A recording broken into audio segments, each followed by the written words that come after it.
It's time to meet the star of the most recent Joker film, of the amazing Shrunken Heads. But today we're going to talk to him in his role as Ox from the amazing, one of my favourite, Saved by the Bell. It's Troy Fromin. Hello. And here he is. Hi. Hey, thanks so much for joining us. I'm so excited to speak to you about, well, all of those things that I just said in the intro. It's a pleasure to have you. It's a pleasure to be here, really. Oh, thanks, man. It's like, as we were saying before we go live, we've got a lot in common, a lot of comedy heroes in common. It was nice to hear you mention a few British comedians that you and groups that you enjoy. Yeah, I've always been a fan of Monty Python and Benny Hill and the Goodies, and I just watched all that stuff as a kid, and I started speaking with an English accent when I was 14, and my parents sat me down and said, "Why are the hell you doing this?" And they talked me out of doing it. It was just a phase I was going through. That's so funny because there's so many people in Britain who start with the upspeak and try and talk like they live in America. I was going, "Hello, Mummy. Hello, Daddy. How are you today?" after a week, they just sat me down. Well, so I what's guess up with this? ties in with your. Sat you down. Huh? What's up with the accent, man? Yeah. Like, what's up with your accent, man? Yeah, they shamed me and I stopped. So when you. Yeah, well, I think I like your accent. American accent's always cooler. Definitely cool for sure. And I guess it ties in a little bit the British comedy and things like that with your physical comedy. The first time I saw you was as not as Ox but as Scud in the Johnny Dakota episode of Saved by the Bell, which is like a real classic, isn't it? That one. Yes, the title of that is No Hope with Dope. With Dope, yeah. And it was a real strange one because you had Brendan Tartikoff, who went on to, well, it was the head of NBC, but also went on to have other massive roles in Hollywood, is no longer with us.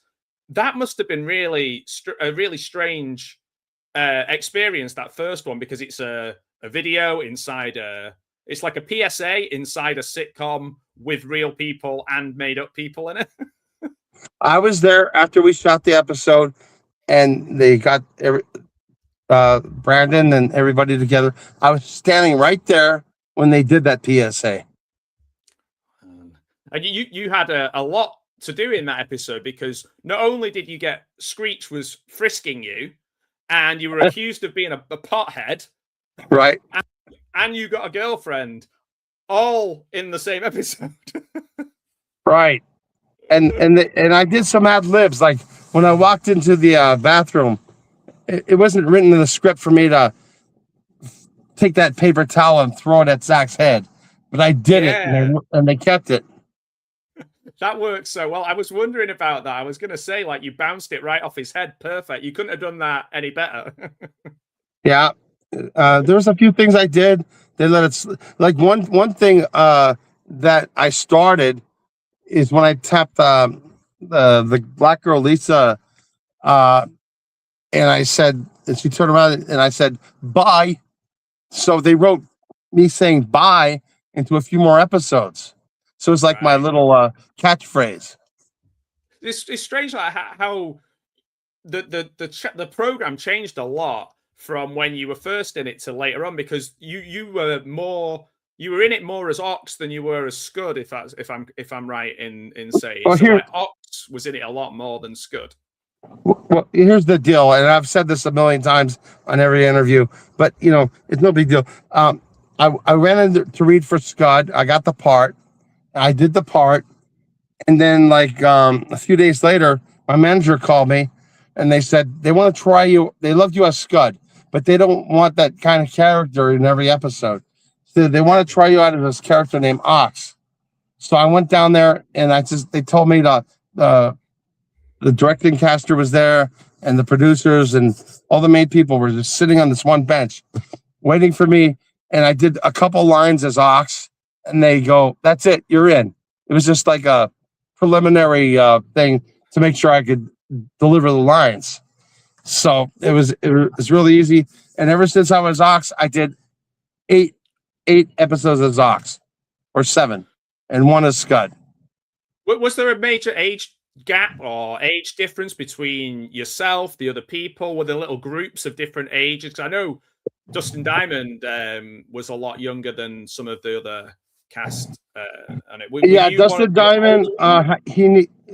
Most of those kids needed parental supervision and a school teacher there, because they had to do schooling while they were on the set.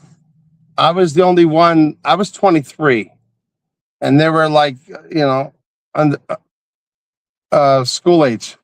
So they had I was like 5 years over them or whatever. Did it feel strange then? Did it feel like an actual school at times? No, I felt like I was when I was doing the show, I didn't realize the impact or how powerful and popular the show was going to be. I just thinking, oh, well, it's just a stupid kid's show, and they keep calling me, and it's flowing great, and I love what I'm doing. And I did on Fridays, I would do live episodes in front of the audience. It was great. I only messed up my line one time in all those episodes. Did that add extra pressure doing something live, or was that something that over time you got more used to? No, I got used to. I mean, when I started acting and I got my SAG card, my first union job was a show called Doctor with Matt Frewer, who was the original Max Headroom. Yes. If you know what I'm talking about. I do. So good. Yeah, if you go to my YouTube channel and go to Doctor, you can see that. Right, will do. I'll put a link to that, because Matt Frewer was great, so creative. Yeah, he was great in that Stephen King's The Stand. Yeah, if you remember that. Yeah, wasn't he in? I could be wrong, but wasn't he in Flight of the Navigator too? He could have been. I don't know. There was one take when I go to hit him. I'm a hockey player, and I communicate by growling. And I actually contacted his glasses and knocked them off. And then they used it as a blooper later on in NBC's or whatever bloopers. Right. Oh, wow. Yeah, those blooper shows used to be they're not as good now because it feels a little bit staged, but the old ones that they used to do where you'd see bloopers and things, were always really, really good from the sitcoms and that they show. I used to really enjoy those, especially the ones from America. Yeah. And the guy that played my brother in Doctor, his name's John Lacey. We ended up working together on Joker too. He was one of the guards and I was one of the prisoners. And when he saw me in the makeup trailer, he's like a well-trained actor, and he's directed movies, and he's gone on to dramatic and Shakespeare kind of stuff. And I've always been the oddball, being stupid on Facebook and with my stupid videos and stuff. He's never taken me as a serious actor. And when he saw me in the makeup trailer, when he walked in, I'm all, "Hey, John, what's up?" And he looked at me like, "How the F did you get this?" And well, I mean, we can jump into that a little bit as well, because it's such an interesting film. I'm probably in the minority, I think, where I prefer it to the first one, but I also think it's a really bold swing, because if you really enjoyed the first one and you love the first one, you're probably not going to like the second one. Whereas I didn't care for the first one that much, but absolutely loved the second one. Did you ever get the temperature of what people have said about the movie to you when you've spoken to them? What was the kind of your response when you first saw it? What was your take on the film itself? Well, you can see me about 6 and 7. I'm a featured prisoner. I was in 6 or 7 scenes where you could see me, and in one part you could see me saying Arthur. But I had some other stuff that I fitted in. I thought I was going to get in there that wasn't in there, but that's cool. But to me personally, it had 3 too many song and dance numbers. Even That's though a I, challenge, isn't it? Yeah. I just, I like the first one a lot. I was a little Yeah. disappointed in the second one personally, Yeah. I but think you're in the I'm glad I majority. I was in think it. most people. Yeah. Oh, yeah. I mean, I think what history might remember it a bit differently. People these days are very quick to, oh, this is a flop. This is a this is that. But like, I think history will maybe remember it a lot better than at the time because I think people just Well, I'll wanted tell you more one of the thing. same. Yeah. I wish that I got the residuals that the first one got. You know what I'm saying? Yeah. Yeah. Maybe a little bit of time. It might become one of those ones that's like a bit of a cult Well, classic. well, according to the studio numbers, they were disappointed. It was a studio flop. The second one, the first one made $1 billion worldwide, and Yeah. I got some okay residual checks, but nothing like like my mind was like ding ding ding ding ding ding ding ding ding.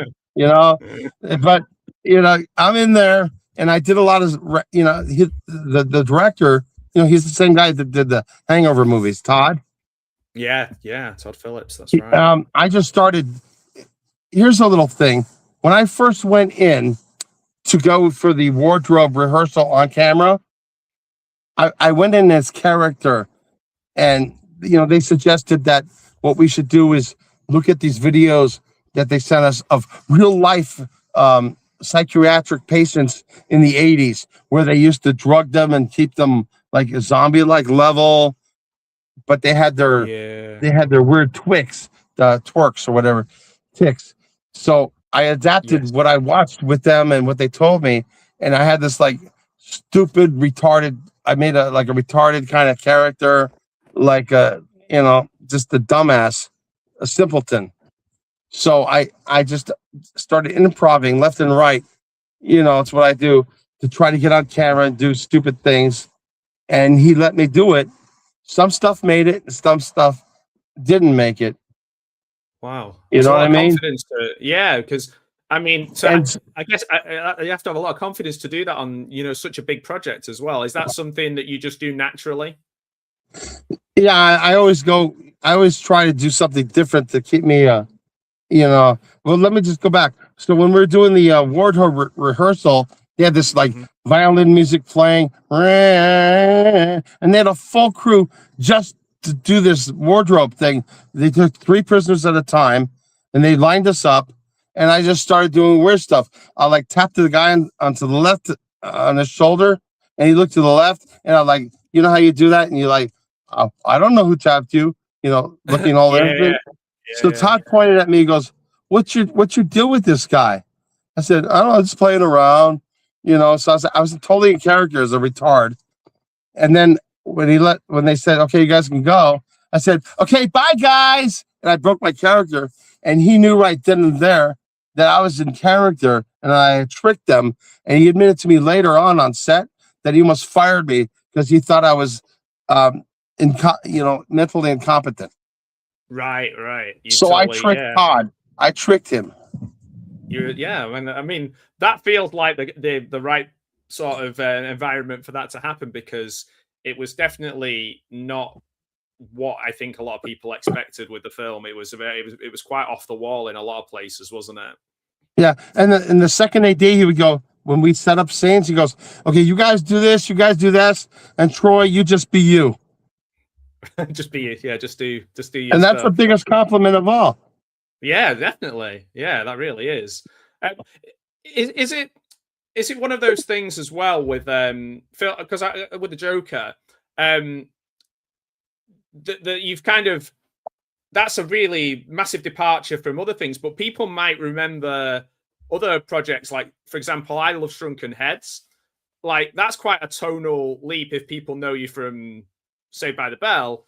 But like, that was in the 90s as well, wasn't it? And it's a real cult. A lot of people have a lot of love for Shrunken Heads. Yeah, I love Shrunken Heads. It's one of my favorites.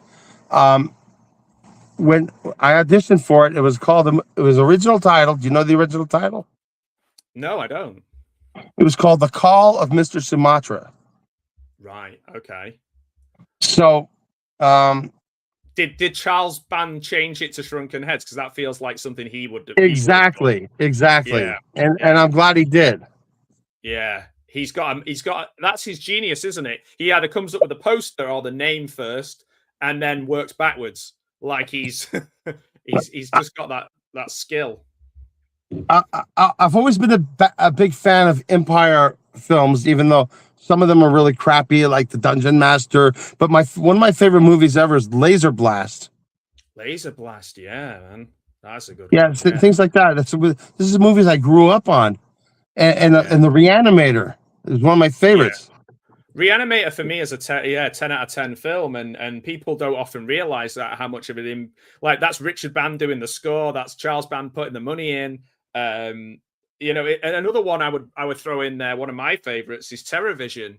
That was exactly. That's one of my favorites too.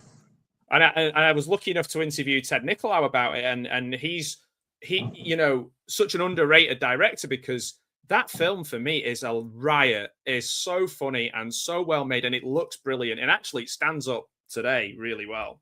I totally agree. It's one of my favorites. TerrorVision and Laser Blast are two of my favorites.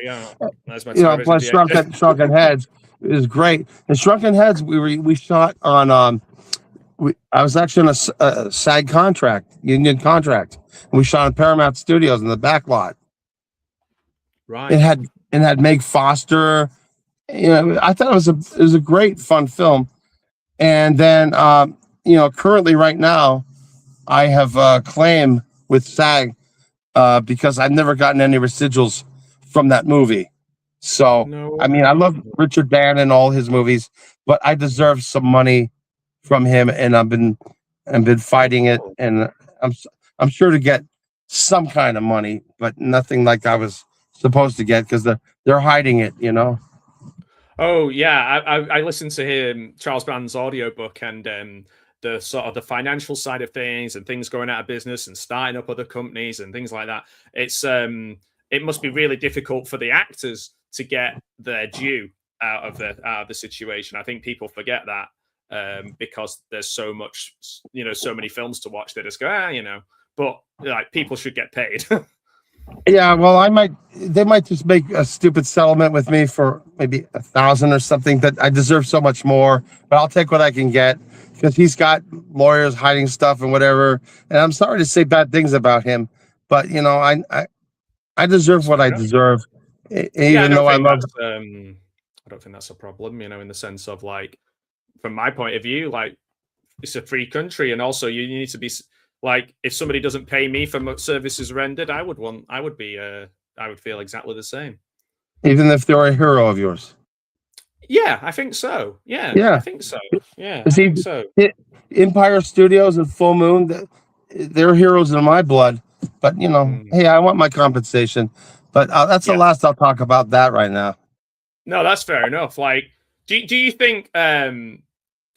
You talk about your age, but when you started say on Saved by the Bell, for example, but the people around you, do you think that the industry treated young actors differently in the late 80s and early 90s, like compared to now? Did you kind of have some sympathy for some of the younger people you were around at the time?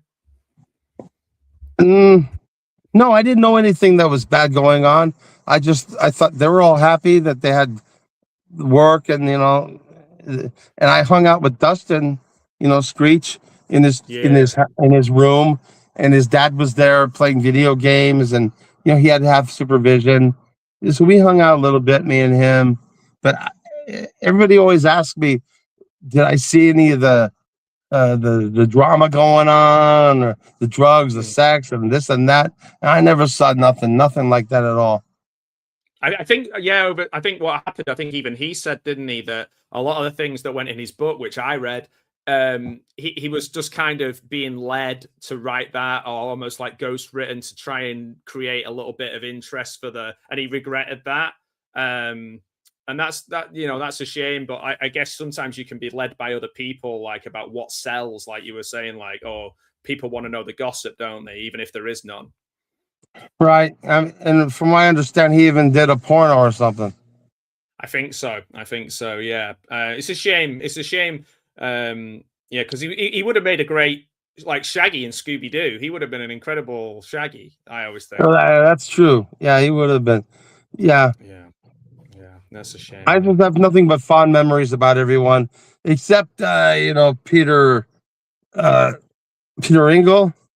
Oh yeah, he was the show. He's like, Yeah, he comes up to me, hey Troy, we love you. We're gonna take you to Hawaii on the Hawaii movie. I'm all great. So I was waiting to hear from my manager, and she never called about it. I guess they just ran out of money or whatever. They didn't want to afford to send me over there. did you notice a difference when, like, the later episodes where it was like what I would call like the Tory episodes? There was no Kelly and no Jesse. I think no Jesse. Yeah, well, I came to the set one day, like maybe the second or third time, and I was told that their contracts were disputed, and they left. And then there was this chicken with a leather jacket that was the Tory, and I was in a lot of episodes with her. So I just went with the flow and did my stuff and ad libbed, improv wherever I could. Yeah, you were like quite a staple for that series in particular. So yeah, it makes sense why you would. It's a shame you didn't get to hang out in Hawaii, the Hawaiian style, and all that kind of things. That, or maybe even turned up in the wedding. That would have been funny. Well, my major gripe is that they didn't call me back for the college years, what I would have been perfect for. And that, Yeah. Yeah, but there was a lot of shuffling around on that show because they tried new folks out, it didn't work, and then they brought back some of the ones who were in the original. yeah, I mean, I Yeah. don't know. Yeah, it's an interesting one though. So do you think like you had a bit more freedom as well because you weren't part of that like the gang like of it, so you kind of didn't have that pressure. You could just enjoy it a lot more. Well, yeah, I mean, I was written into the script as Screech's Screech's buddy and hanging out with the gang, and it was cool. Like I just suddenly appeared, and I was like part of their group, and then for like eight episodes scattered about. That's And great. then Is it? yeah, So go go ahead. ahead. No, you No, go. you go ahead. I don't know what I was gonna say. I've taken some edibles. Oh man. You like um, edibles? Pass. I'm You not. can't I'm not. stay. Is I'm that not gonna. legal over there? I don't know. I'm not sure. I think I'm not the guy to ask. Honestly, I don't know. Yeah, I don't used to know. smoke, but I can't because I choke too much. So a couple edibles puts me in the perfect mood for any asshole that comes towards me. Yeah, Not like you, not you. not me, not me. That's fine. Thanks. I take it as a compliment of not being an asshole. When you work So in the restaurant business, yeah, almost every customer is. it's like that's quite a leap. Was that something that was in your family in the past, or something that you decided to move into No, later in life? What took you to the deli? well, it's my dad owns Fromin's Deli, for Troy Fromin, Dennis Fromin. So when I was in the age of like 14, I started going in there and working. And when I got my driver's license, I'd go in there, do some work. And when I graduated high school, I started working full time. And that's when I said, you know what? I just don't want to make sandwiches my whole life. So that's when I started getting into acting, and I got myself into these low budget movies, student films, extra work. I just did everything I could because I lived at home. I didn't have to pay rent. So I had the freedom of doing that. And I eventually got my own, I was my own agent at the time, got my own headshots, sent them out and I got my own little speaking parts in these low budget 90s movies. Wow. So that's really like self-motivating, putting yourself out there, like you say, getting your own headshots and things like that. You were now, you probably know this, but I feel like I want to kind of quiz you on some of your roles because you're coming up to 100 credits. You've got 97 credits at the moment. I do. Yeah, which is an incredible achievement for someone who was sending out their own headshots and getting that stuff done. Yeah, well, So I got I got movies on my own, like Monster High, Street Soldiers, um, Speak of the Devil. And on Speak of the Devil, I met this guy who was one of the punkers with me. If you haven't seen Speak of the Devil, you can catch it on YouTube. It's the only way to Okay. see it because it's almost impossible to find. And I Right. play this punk rocker. And then and movies like Fortress of America, uh, Class of Nukem High 2 and 3. These are all things I got on my own before I got an agent. So the guy on Speak of the Devil, his name is Max Chain. He introduced me to his manager, and she believed in me. And she hooked me up with an agent. So I had a manager and an agent.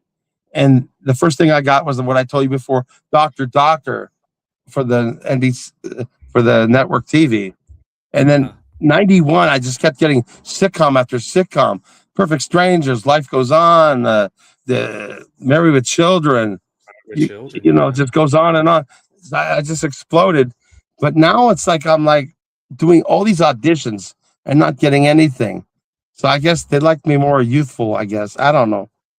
I don't know, because the horror elements kind of become bigger and bigger as your career's gone on, hasn't it? Yeah. Because my favorite horror film in the world was Phantasm. So I used to go. Yeah. Yeah. So I was going through the Hollywood Reporter because I like to look at the ads and see stuff, and they announced Phantasm 2. So there was an address. So I wrote a full length letter, how much I was a fan and this and that. I'll work for free. I want to be part of Phantasm 2. And I got a call. So they offered me the job as a craft service at $40 a day. And I was willing to work for free at that time. You know, $40 a day is nothing. So I worked my ass off for like 2.5 months. And then I got the one part as the gravedigger when you see me in Phantasm 2 digging a grave with that mask on, which is great. So funny because you got 2 credits for that because you've got craft services and background player. So you've got 2 credits in the credits, which is pretty cool. So Don Coscarelli, he was a friend. He knew Sam Raimi. So Sam Raimi and Robert Tappert is a producer friend. We're supposed to visit the set. Sam Raimi never showed up, but Robert Tappert showed up. And I talked to him. And after talking to him, he offered me the part as a stunt player on Darkman that weekend. So that's where I got the Darkman credit. And you see me coming out of the Lincoln Continental next to Danny, Danny, I can't think of his last name, who passed away. And he was in the Evil Dead 2. Oh, Danny, I'm sorry, I can't think of his name. Is it Hicks, is it? No? Yeah. Yes. Oh, yeah. So I'm the one that comes out. I'm one of the bad guys that comes out getting searched by whoever's searching us at the docks. I wonder if you're up for a little game. If I give you some of your films, if you can remember the name of the character. Oh, yeah, that's okay. You up for that? Yeah. Okay, so I'm not going to go through all 97, don't. But so let's start with. I think this is a good one. What your name is in the credits is what I'm going for. Okay. Yeah. So in Return of the Living Dead Part 2, what are you listed as? Pot smoking army truck driver, uncredited. That's word for word correct. That is awesome. Yeah, 1 point. Ding, ding, ding. And I had to fight for that. I had to submit until I got it. Nice. Oh well, so that worked. And that's another story in itself. Go ahead. One day I was looking through the Los Angeles Times. And it said wanted zombies and soldiers for Return of the Living Dead Part 2. So I went down there in Simi Valley. I brought calves brains with me that I was willing to munch on just to get a part as a zombie. That's how green I was and new to the whole thing I was and excited I was. So I signed up with her name was Paula Fox, and her husband was one of the main producers. So I started working in Sierra Madre as zombies and soldiers, extra work in the background, and I got my friends in there. And then one day I get a call by Paula. She goes, "Troy, you've been so helpful with me, getting your friends and everything. Do you want to be a featured pot smoking truck driver from the beginning?" Because they had test screenings, and the test screenings, like the audience is going, "How did this happen? We need an explanation." So they wanted to explain how the barrel got into the river or whatever, and that was my fault. So I went there. They gave me another $40, and the rest is history. And the guy that was next to me, he was pissed off that he wasn't me. And you know, if it wasn't for you, everything would have been fine. You know. Yeah, that's another. Everything's got a story. Well, go on with your next one. Okay, next one is in Ain't No Way Back. What were you called? Hillbilly number 2, maybe.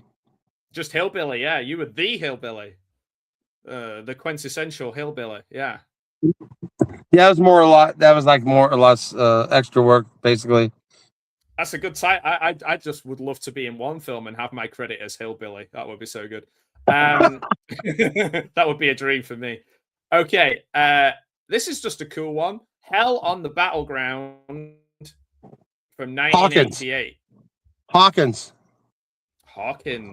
Yeah, which is good for now. Stranger Things, Hawkins.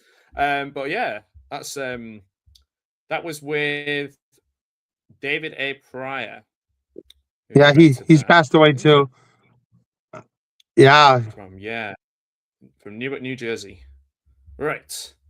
Okay. Who have we got? Oh, Dead End City from 1988. Street Fighter number 2. Don't do yourself down. Street Fighter number 1. Oh, okay, number 1. We're number 1. All right. This is this is a strange one. Fortress of America. KKK. I think it's supposed to be to do with the KKK. Bazooka. Bazooka. Now, Bazooka and Scud go together pretty well. Time Burst, The Final Alliance. There you go. That's my first Ox credit. Yeah. Born to be Ox. This one, I'm disappointed in you. I'm very disappointed in you because in Hot Times at Montclair High, what were you calling that one? The bathroom school bully. Yeah, you bully. You're a bully. I originally had another scene, but they never got to shoot it. Did the bully? I've not seen Hot Times at Montclair High, but did the bully get there? I come into the bathroom. Well, the first thing you see, like during the opening, is I'm walking by. They're doing a student car wash, and I kick one of their water buckets over while I'm walking by. It's like I'm an angry guy.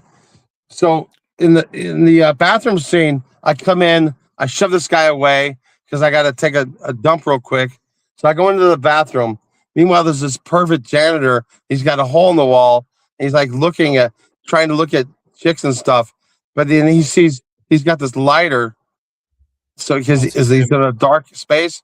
And then I cut a fart and blow a flame into his face. I mean, and then it hurts my ass so much that I run out of the bathroom. Man, I guess that wasn't a documentary though. No. Yeah, a lot of these movies have been on USA Up All Night. Okay. Yeah. I'm gonna watch Hot Times at Montclair High. That feels like a Trauma style film, actually, but it's not, is it?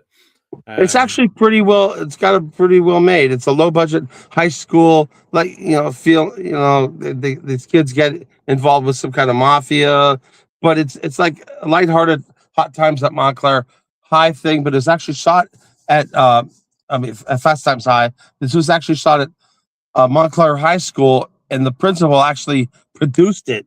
And I had to go down there, and I had to say, "Hey, these people owe me $300." And so he just wrote me a check for $300 right then and there. A lot of these low budget movies, you got to go and get your money. Yeah, man, that sounds like it. It sounds like that's part of the challenge. Yeah, getting paid. This might be one of my favorite names of yours at Monster High. Egbert Hoser slash computer zombie or something. You were close. Egbert Hoser. Yeah, Egbert Hoser. Sounds like a geeky Canadian guy. But yeah, Monster is the other one name. Monster. Mac Monster. Oh, Mac Monster. Sorry. Right? I missed. Yeah, that's right. There's a story behind that too. Go on, I want to hear it because when I was going through, there's this paper back then. There was no internet, no cell phones, just mail and pay phones and landlines. You know what I mean? The simple times. Yeah. So drama log I'd pick up at the newsstand every week, go through it, and submit myself to stuff. So there was this a college student film called Monster High. So I got myself in as the party zombie, and that's also the football zombie. And he said if he ever got a full feature length, he'd put me in it. So one day I'm going to drama log again, and he's casting the full length feature for Monster High. He got the budget. So he had a phone number. I called him. He goes, "Oh, Troy, we don't have the party zombie anymore.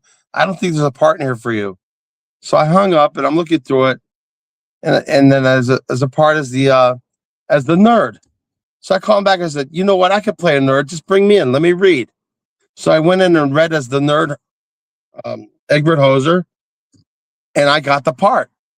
And he said, "Persistence pays." And I love that because I get turned into the zombie, and it's just a ridiculous movie. Have you seen it?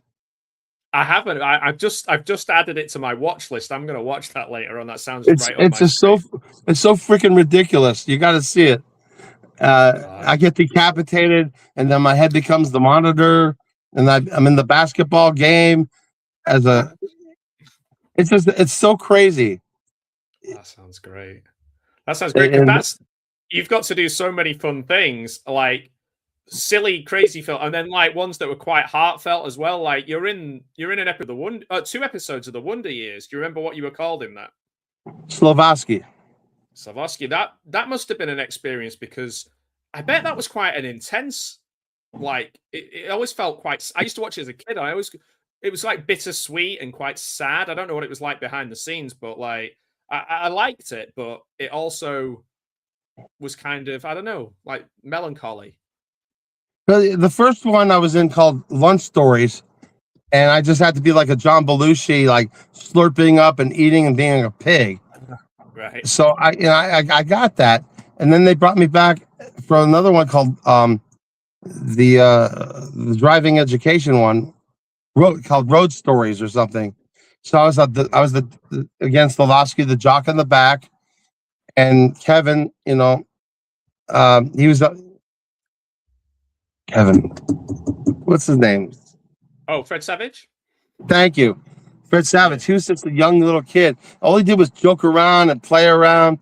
But it was the first time I was in a vehicle on a trailer, and we're going through the streets of Pico, and like right by Fox Studios and stuff, and with the police escort. You know how they shoot the films like that when you're in a car but not really driving. Oh yeah, it's kind of on a rig. I was on a rig. Yeah, it was that was a really cool day. Oh man, that would be awesome. I've always wanted to do that. You remember Conan O'Brien used to do that? I didn't know, but the thing was, Wonder Years wanted me back, which paid a lot more than Saved by the Bell. But my manager already booked me for an episode of Saved by the Bell. Wonder Years got pissed off and never called me back again. That's it, because I was going to say, you've got Wonder Years, Who's the Boss, Saved by the Bell. Like three iconic, like most people will have lovely childhood memories of watching those shows all around the world. Like that's pretty crazy. You were and Perfect Strangers and Married with Children, which my part got cut out, but whatever.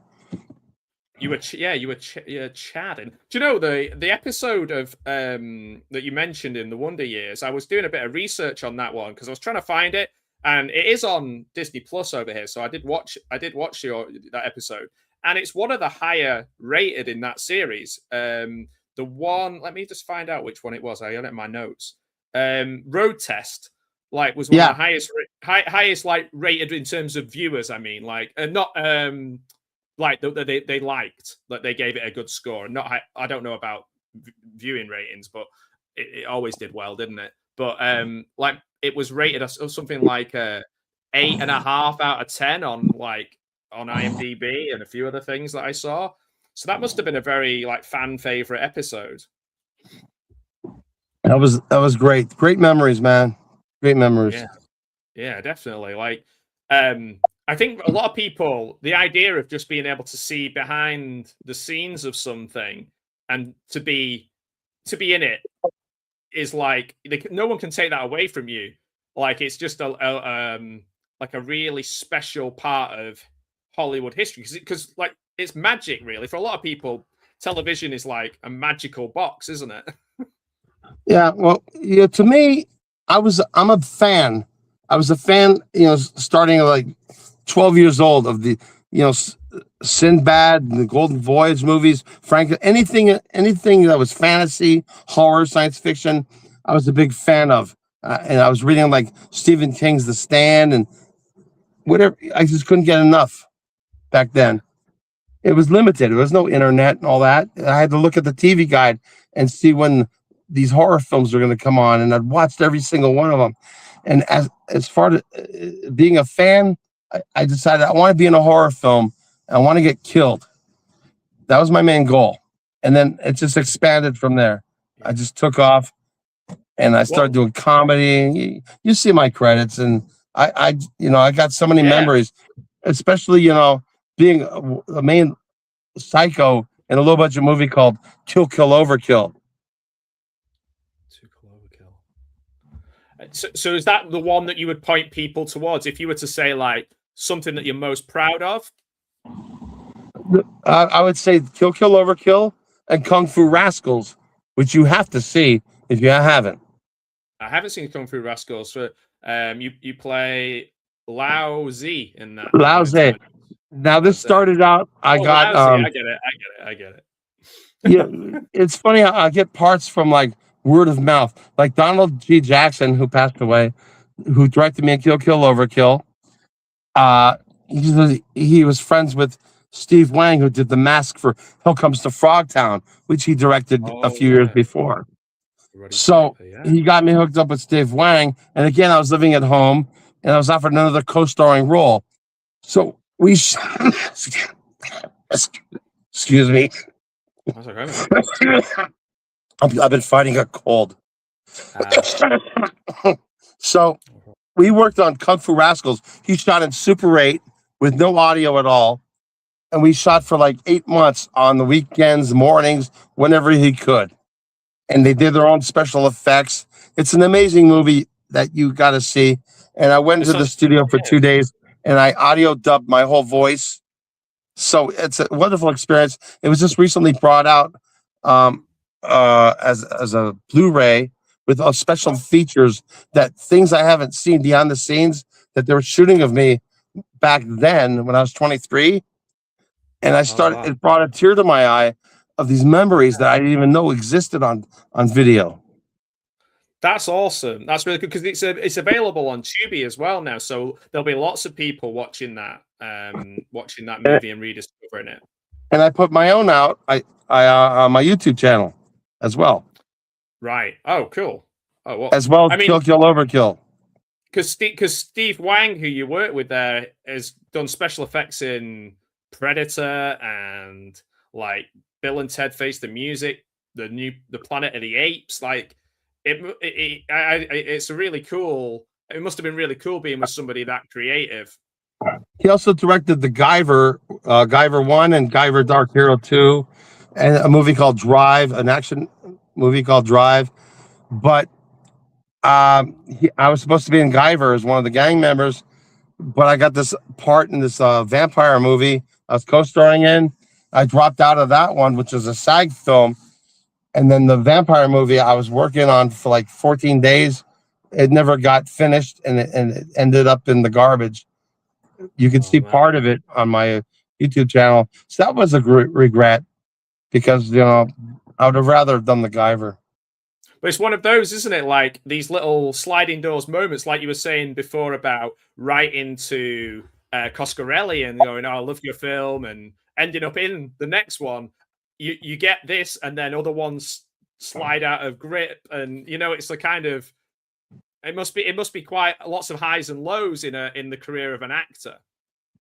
Yeah. Yeah, and would you say like this like as you've gone along now and doing these character parts and like Joker or some of the horror more sort of intense horror ones that you've done, do you feel that like you've got to kind of show a real range of different skills that you've developed over the years? Like you can't play Ox now, like you're not going to be in well, you could in the you were in the reboot, weren't you? You popped up in the reboot. Yeah, I was my manager contacted them. I was doing this Bring Back Ox campaign when I heard about the reboot. Yeah. So my manager said, "Hey, there's this character called Man in Line number 2 or whatever." And he said that he's going to present them to me because they wanted like Easter eggs, like me, like past characters to pop up. Yeah. So it worked out for them. I did a small audition, and so they brought me back. And I'm the only person in Saved by the Bell trivia that played 3 different names: Scud, Ox, and Man in Line number 2. That's pretty cool. That is pretty cool. Like, I think I watched quite a bit of that. It was hard to get over here, but I did see you pop up, and for me, it was like I was like a hardcore fan. Like I used to get up, record an episode, cut out the adverts, file it away, found a guide, write down the series number, put them all away in a box of VHSs, just because I was obsessed with the show. Like I was in my garage today, and since we moved, and I found my tie-in Zack Strikes Back novel, which I didn't even realize I had. It must be pretty cool because like when I was checking back the other day, and now in the UK we can get this, which has got everything on it from Good Morning Miss Bliss to all the TV movies. So when I wanted to rewatch your episodes, which I did knowing we were meeting each other, it was so easy to just pop this in and be like, oh, there's Scud, there's Ox. And honestly, the whole thing, and I'm not just saying this because I'm like, some things just do not make me laugh. Like I go, oh, what did I even see in that? It still makes me laugh. I think it's still funny. And that's basically what things fall and rise on, isn't it? Whether they're good, whether they're funny. Yeah, I get occasional fan letters, and when I joined Facebook years ago, that's when everybody, hey, it's Ox. I'm all, wait, okay, I'm staying here on Facebook. So I talk to people. I would talk and mingle with the fans and stuff, and people like said, hey, you're cool. A lot of people don't want to give us the time of day. Well, yeah, I mean, I was going to ask that. Like, is there ever been any kind of like strange fan interactions or some like really touching, like wonderful fan interactions? Not me, obviously. Well, one day we were at Magic Mountain. This is when I was younger, a few years after Saved by the Bell, and some guy on a ride said, "Hey, Saved by the Bell." I don't get noticed like that much often. One time I was at a store, and the girls started, the cashier started repeating one of my lines. I'm like, what? So don't you remember you said this and that? I'm like, oh, okay, yeah. So only amazing. A couple times. It's not like I walk out in the street and people go, hey, hey, Troy Fromin. It's nothing like that at all. Well, I mean, that's just cool for me. Like, would be amazing. One person like to know that, but also the idea of that maybe sometimes people know more about you and your career than you do. Like you said this, and you did that, and you're like, did I? But you seem to have a good grip on the characters you played and what you did, and like you don't, they matter to you. Exactly. Because there's some people I've met, they're like, did I do that? I don't, like, oh, I don't know, I don't remember being in that. Or like a perfect example is, do you remember the actress? Oh, she's still Joanne Wally Kilmer.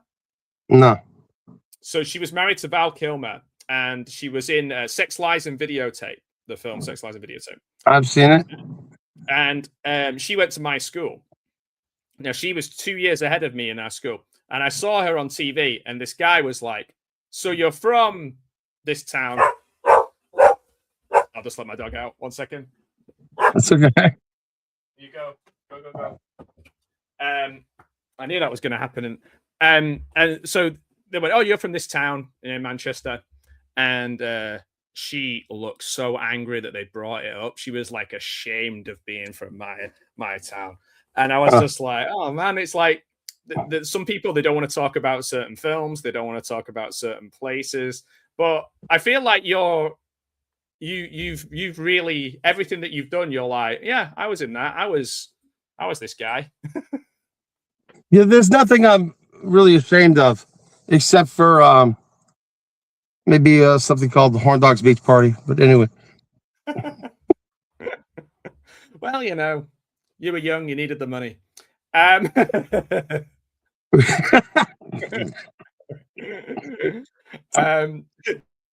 So like I often give people, when I'm talking to them nearing the end of the interview, like, it could be somebody we've never heard of, it doesn't matter, I'm not looking for like a big name or anything, but like, is there somebody that you think of that is like a big thank you for like either doing something that changed your career, helped you, or just you enjoyed spending time with? If you think of that one or even two people that just pop into your mind of somebody, who really helped you. That really helped me. What would be my first manager and agent, and the guy who introduced me to them. But I really, to begin with, I helped myself.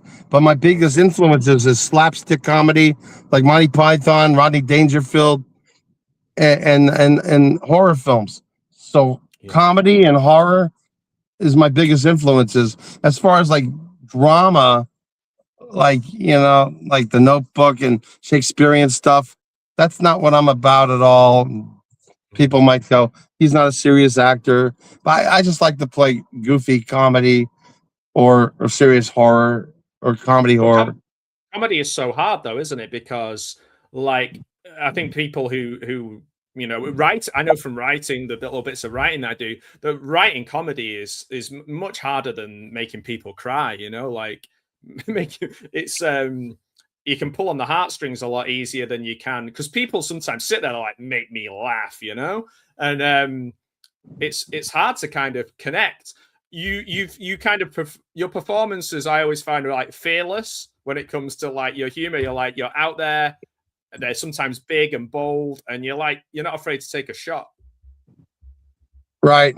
Like even auditions. I auditioned for this Disney thing once, and it called for me to be thrown into a garbage can and pop out with garbage on myself. So I actually brought a peanut butter and jelly sandwich, and I told the casting director, just close your eyes for a second. And when they opened their eyes, I had peanut butter and jelly sandwich all over my head, and they looked like they're in shock. And then they said, thank you. So I went out into the hallway, and I heard them go, Troy, we want you back tomorrow for the producer, but don't bring the food with you. Yes, I always did the oddball crazy shit to stand out like that. It feels like that worked more often than not. It's better to be memorable than to be forgettable. Yeah, just like when I brought the cow's brains to the zombie Return Living Dead 2 audition thing. I was crazy back then. I'm a little more older and kick back now. Well, I think that that's natural, isn't it? It's like I certainly think that most of us are like, there's different ways of being driven, isn't there? And like that way you're like, you've got that energy when you're young to do crazy stuff and not think about the consequences. It's like when we did Joker 2 and they made the fake prison yard. It had water and mud, and there was a little pool of water, muddy water. And I said to director Todd, I said, if you want to get a shot of me just rolling around in that puddle of water, that muddy, I'll do it right now for you. He said, you don't want to do that. I said, I'll do anything for you. And he said, no, we're not going to do that. But he knew I would have done it because I was a stupid, retarded prisoner. In one scene, you see me like acting like an airplane in the background, like I'm flying. Yeah. So they let stuff like that go. And then a couple times we said, don't do that. That's too much. Like I came out of my jail cell with the urinal on my head. He didn't like that. I mean, I guess that's the thing, isn't it? Like, if you got hurt feelings when they said, "Oh, don't do that," and like you never tried it again, then that's just not you. Like you would be like, "I better to try it," And my feelings weren't hurt. It's just that I wanted to do it and see what he said. Yeah. I was comfortable. I was comfortable where I was not going to get fired at that point. Right. Yeah. Have you ever had anybody say to you like a break and go like in the scene because you tried something and go, what the hell are you doing? Like, and kind of call you out. Well, there was one time the school song, we're all in the ties and Stay by the Bell, and we're singing about our school and something serious. I remember it well. And I was mouthing the words because I didn't trust my singing. So the director, Don Barnhart, he pointed at me, goes, why aren't you singing? I go, he goes, you're an actor, just sing and do it. And I said, okay, yes, sir. I was hoping to get away with not singing, but I did. Yeah. It's funny that you would be shy about that, yet you'd roll around in mud and put peanut butter and jelly and stuff on you, but you're like, I don't want to sing. Yeah, because I don't think I've got the greatest singing voice, but I've been practicing and I can get by. Yeah. Oh, that's cool. That's awesome. Is there something like that? Another question that I like to ask you: is there something that you could tell us right now about any film, anything that you've been in? Obviously, we know you're coming up to nearly 100 credits, but is there something like a little fact or a little bit of knowledge that you've not told anybody else in an interview or online? Something that you think like is a really cool little piece of trivia that nobody else knows that you're willing to share with us? And that's a good question. I basically said everything that I've always said. Nothing comes to mind. I wish I did have something. It could be like literally, I trod on somebody's toe backstage at Married with Children. Something that nobody else knows. That's just a crazy one. I know it's a silly one, but it's a tricky question. Well, I mean, when I was in Shrunken Heads, I don't know what was wrong with me, but I kept saying like to the makeup girl these like nasty jokes. I wasn't on drugs or drinking or nothing. I was just in this high of being an actor, and I just kept saying these nasty jokes. And she got mad and said that she didn't want to work with me anymore. And so they brought someone else to work on my face, and then I learned to shut up. So, I mean, Shrunken Heads, we come back to that. Like Julius Harris in that, his voice, oh my word. Like, that's an iconic. It's crazy, really. He's remembered for like Live and Let Die and, big films and stuff like that. But like, I always think he's one of those actors that maybe people don't talk about enough because he's really good in Shrunken Heads. I mean, everybody's good. The kids are great too. Yeah, he's great. Who originally was in his part? No. Screaming Jay Hawkins. I put a spell on you. No way. He was the original Mr. Sumatra, but he got fired because he was drunk. He came in drunk or whatever. Yeah. So the next day they had Julius Harris. There's some trivia nobody knows. Yeah, that's really interesting because that would have made it very different because he plays it like a kind of real voodoo. He's got this, voodoo vibe to him that's I guess he does that in Live and Let Die as well, actually. He's like, there's all the tarot and everything. If you remember in Live and Let Die, it's all like tarot cards and all that kind of stuff. I don't remember, but I've seen the movie and I know what you're saying. Yeah, so maybe maybe they were like, we need somebody who can do voodoo. Is he still around or did he pass away? He passed away, yeah. In mid 2000s, yeah. So he'd have been quite old when he was in that, though, because he was 80, in his 80s in early 2000s. So it was really cool working with Meg Foster too. Yeah, of course. If I remember correctly, isn't like she has like a kind of romantic thing, but the guy who she's romantic looks about 15 years younger. I don't know. She played like this mob boss who was a dyke.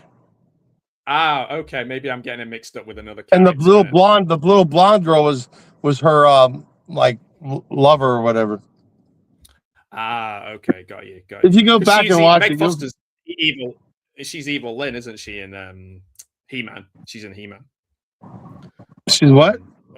She's Evil Lynn in the canon He-Man film. Oh, and she's also in the the John Carpenter film. They Live. Oh, They Live. Right? Yeah. With she was a bitch. She shot that guy at the end. I remember that. Yeah. That's one of those films where like it's got more and more love over the years, and I think because of the visuals, because of that idea of putting the glasses on and seeing people. I guess it does a bit like Shrunken Heads, where like kids attach themselves to that because they were like, "This is really cool." Like, I think then Full Moon Pictures started going, right, we need to do more stuff that's kind of models and dolls and figures and things like that. And they went off in that direction. And some of those things are total garbage that he did. Yeah, the later ones, I think now, particularly now, I'm probably being a bit harsh, but certainly some of the ones I see now, like they've leaned into you not doing practical stuff. It's mainly like AI and that kind of stuff. It doesn't look great. Right. Yeah, which is a shame. So there's nothing like the good old days. Yeah. Well, when you talk about things like Return of the Living Dead and things like that, it must have been great to be around those movies where the effects, you could see them and they were like gooey and messy and like you could get your hands dirty. Oh yeah, they had this one truck devoted just for zombie masks that were on the walls, and the extras were lined up. And Ken Myers, who made all those masks, he would fit us all in the wardrobe and all that. It was just great. Sierra Madre, great setting. Well, Troy, this has been an absolute wonderful experience for me to kind of pick your brains. I have a traditional way that I end. I know you've got a lot to do today. I've got one last question, if that's okay, if you've got time. Of course, please. Awesome. So I often finish with I always finish with a would you rather question from my Richard Herring's Would You Rather. So, okay. I'm going to flick through, and when you say stop, that'll be the question that I use. Okay, you ready? Okay. So whenever you're ready, just say stop.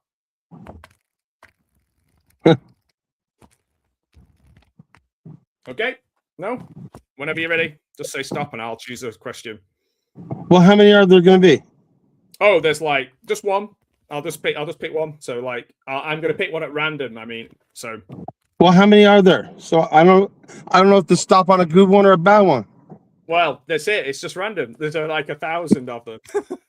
Oh, okay. Go ahead. Right.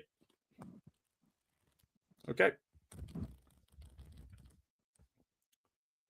Right. Yeah. You ready?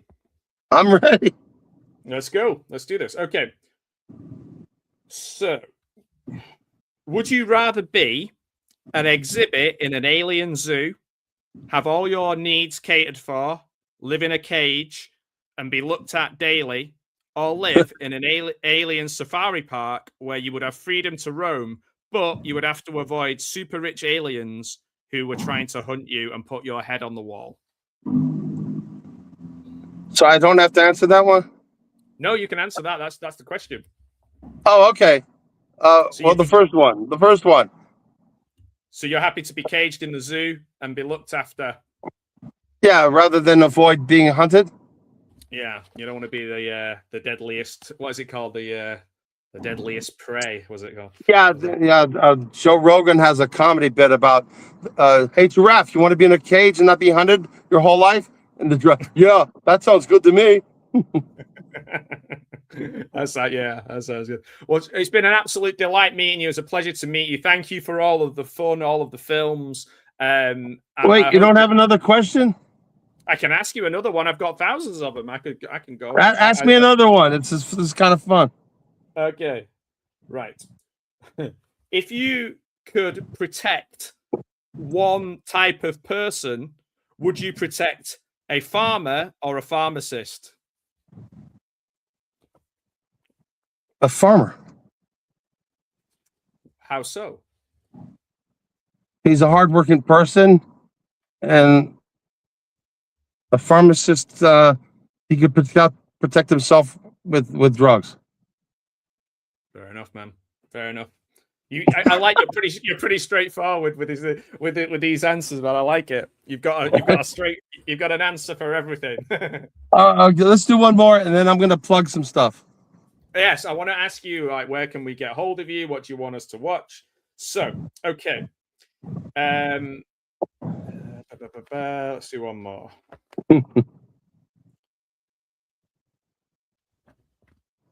Which of your childhood toys would you like to see come to life? My big wheel.